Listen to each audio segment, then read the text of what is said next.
The Shinjuku railway station in Tokyo, one of Japan's most crowded hubs, was packed with a holiday rush. Standing on the platform was the white and green Hayabusa 60 bullet train. Amidst the crowd, a group of ecstatic high school students, dressed in their uniforms, were waiting for their educational trip. Their guide, train conductor Kazuya Takahashi, was a determined and always smiling man. The 42-year-old Takahashi was demonstrating the magic of the 300-km/h speed, pointing out the scenery through the bullet train's glass window. "Sir," a sharp question cut through the crowd. "You drive such a fantastic high-speed train. Why didn't you become a pilot?" Takahashi replied with his trademark light smile. "Because in the sky there is distance, but on the railway we connect people together. Understanding their needs and getting them to their destination, that is what I enjoy more." Deep love for his work was evident in Takahashi's eyes. A strange contrast was visible among the passengers. In the business compartment were an influential politician worried about a recent scandal, a quiet businessman facing a deep financial crisis, and a quick-witted Uber driver out for a personal trip on his day off. But distinct from everyone else was the schoolgirl, Yuzuki Nakamura. While her classmates were laughing, Yosuke stood at the end of the platform, a cold, fixed stare in her eyes. Exactly at 9:30 a.m., the train blew its whistle and began its smooth journey. Everything was normal. But just 5 minutes later, a loud alarm blared in the massive hall of the Tokyo Control Center. An encrypted phone call had been received. The unknown voice was mechanical, but its demand was terrifying.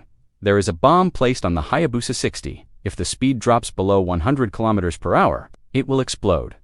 The control room chief initially dismissed the claim as the rantings of a madman. But quickly, the second piece of news arrived: a cargo train on the outskirts of the city had exploded with a massive sound, exactly as the man had claimed. In the next phone call, the man demanded that was the demo. "Now for my real demand, 100 billion yen, 100 crore yen. If the money is not paid within 3 hours, the train will be blown up before it reaches Tokyo." The government took a tough stance. No compromise with terrorists.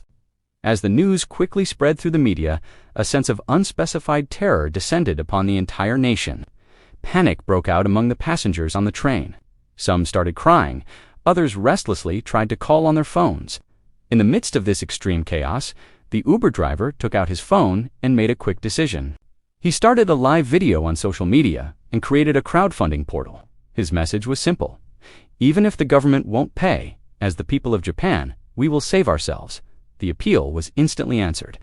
People across Japan began donating small and large sums of yen. Anxious families, ordinary citizens, and even international donors.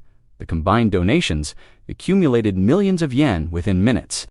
The mysterious bomber seemed to be playing a game. He shared screenshots of his crypto account showing how the donation amount was increasing every moment. Inside the train, every passenger was speculating on the single question: who was the bomber? Everyone assumed the bomber was on the train itself. Suspicion fell upon a mask-wearing man who was calmly eating his lunch amidst the general panic. This man was Gota, a former owner of an aircraft repair company. His company's negligence had recently caused a helicopter crash, killing several students. He had lost everything and was suffering from intense depression. The politician sitting beside him tried to console him, saying, "The public's memory is short.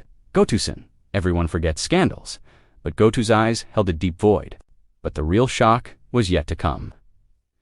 Yusuke, the silent student, suddenly pushed through the crowd into the middle of the compartment. Her face was stern, with no trace of fear in her eyes. She announced, "I placed the bomb." All eyes froze. Such a massive plan for destruction carried out by a schoolgirl. Yuzuki revealed the reason for her terrifying plan. Her father was an alcoholic and abusive. He constantly beat her and humiliated her for being a girl. After her mother's death, she was completely alone. Her father's biggest lie was that, during a bullet train bombing in 1975, he had supposedly killed the perpetrator. In reality, the government had spread this false news to cover up their failure and pacify public opinion. The real criminal had blown himself up. Yusuke knew the truth.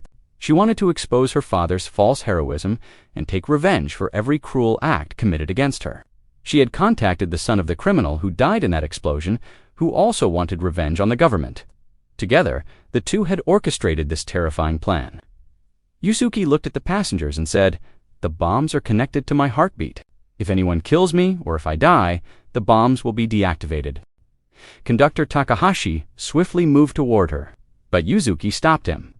Takahashi knew that any physical confrontation inside the bullet train meant gambling with the lives of the passengers. He paused for a moment. Then, instead of resorting to violence, Takahashi approached Yuzuki and gave her a tight hug. In the touch of his unexpected compassion, tears appeared in Yuzuki's cold eyes for the first time. Meanwhile, a quick decision was made in the control room. Another bullet train, named Hayabusa 63, began running parallel to Hayabusa 60, as the two trains moved at the same incredible speed. Brave workers quickly set up a temporary bridge between them. The trembling passengers began transferring one by one to the other train. However, 9 passengers were still trapped in the compartment closest to the bomb.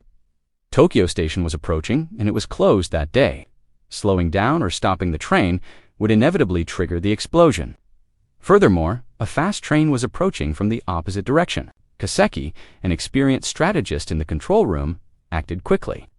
At the last moment, he diverted the Hayabusa 60 onto a separate, isolated track, avoiding the risk of collision with the other train.